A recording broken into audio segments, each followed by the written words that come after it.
সাহেব জন্ম নেয়।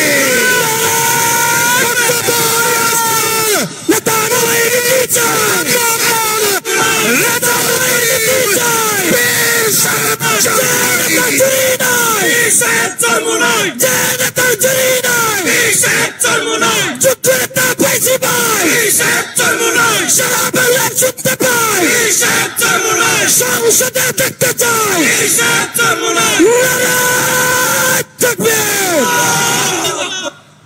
আসসালামু আলাইকুম ওয়া রাহমাতুল্লাহি ওয়া বারাকাতুহু আলহামদুলিল্লাহি ওয়া কাফা ওয়া সালামুন আলা ইবাদিহিল্লাযিনা ইসতাফা আম্মা বা'দ ফাআউযু বিল্লাহি মিনাশ শাইতানির রাজীম বিসমিল্লাহির রহমানির রহিম ওয়াতিলকাল আইয়ামু নুদাবিলুহা বাইনান নাস সাদাকাল্লাহুল আলিয়্যুল আযীম। সবাই দুরূদ শরীফ পড়ি। আল্লাহুম্মা সাল্লি আলা সাইয়্যিদিনা নাবিয়িনা ওয়া শাফিয়িনা ওয়া হাবিবিনা ওয়া মাওলানা মুহাম্মদ সাল্লাল্লাহু আলাইহি ওয়া আলা আলিহি ওয়া আসহাবিহি ওয়া বারাকা সাল্লাম। আজকে আটদলীয় সমাবেশের সম্মানিত প্রধান অতিথি, মঞ্চে আটদলীয় কেন্দ্রীয় শীর্ষ পর্যায়ের নেতৃবৃন্দ, সামনে বিশেষ করে উপস্থিত যারা রয়েছেন, ইসলাম প্রেমিক, দেশপ্রেমিক আমার ভাইরা, আজকে আটদলীয় আমাদের এই সমাবেশের মূল লক্ষ্য উদ্দেশ্য কি?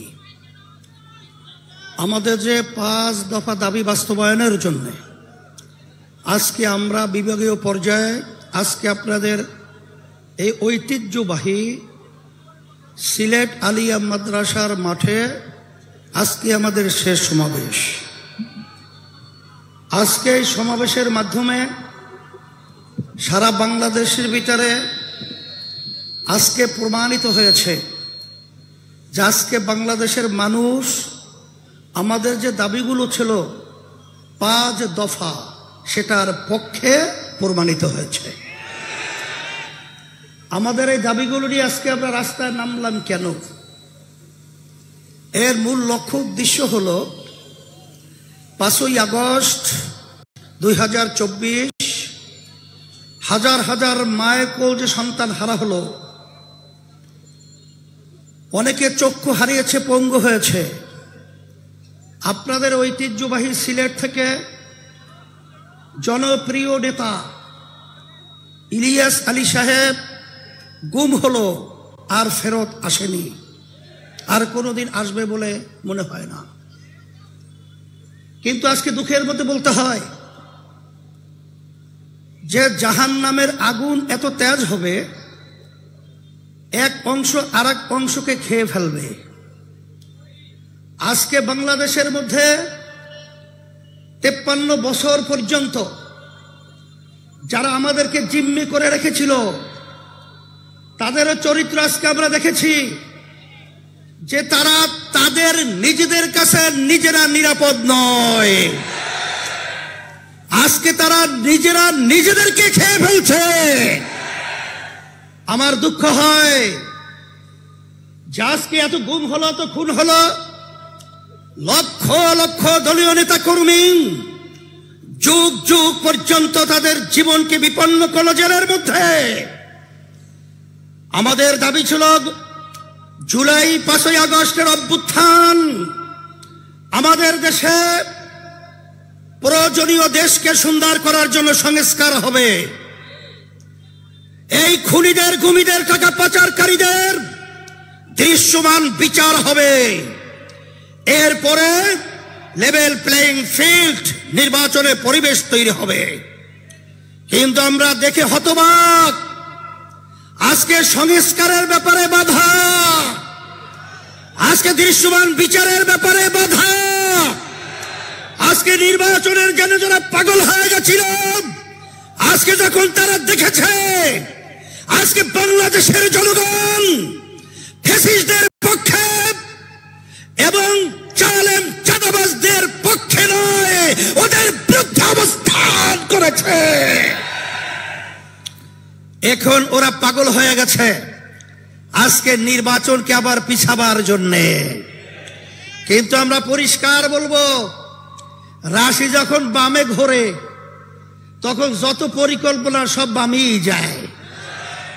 আপনারা যত শয়তানি পরিকল্পনা করবেন ততই বাংলাদেশের জনগণ থেকে আপনারা বিচ্ছিন্ন হবেন, কোনো সন্দেহ নাই। তবে আমি পরিষ্কারভাবে বলেছি, আজকেও বলছি, আমরা 53 বছর আমাদেরকে যারা জিম্মি করে রেখেছিল, আল্লাহ রাব্বুল আলামিন জিম্মির হাত থেকে আমাদেরকে 5ই আগস্ট আমাদেরকে স্বাধীনতা দান করেছেন। এই স্বাধীনতার ফসল যারা আমরা দেশপ্রেমিক রয়েছি, যারা মানবতা প্রেমিক রয়েছি, যদি আমরা বুঝতে ভুল করি, আমরা যদি ব্যর্থ হই, যখন ইতিহাস আমাদের প্রজন্ম লিখবে তখন কলঙ্কজনক ইতিহাস আমাদের জন্য লিখবে। এই জন্য আমি সকলকে আহ্বান জানাবো, আসেন আমরা যারা দেশপ্রেমিক রয়েছি, ক্ষমতা প্রেমিকদেরকে, চাঁদাবাজদেরকে, আমাদের দেশের টাকা যারা বিদেশে পাচার করে ওদেরকে আমরা না বলার মাধ্যমে আমরা বাংলার জমিন থেকে চিরতরে উৎখাত করে মাথা উঁচু করে দাঁড়াবার পরিবেশ তৈরি করতে হবে।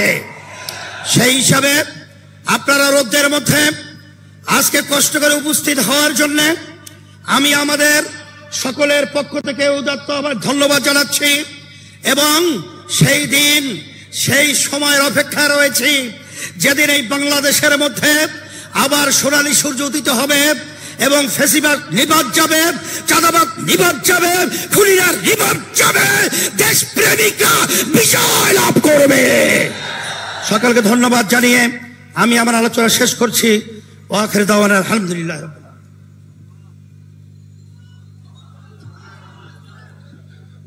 সংগ্রামে সিলেটবাসী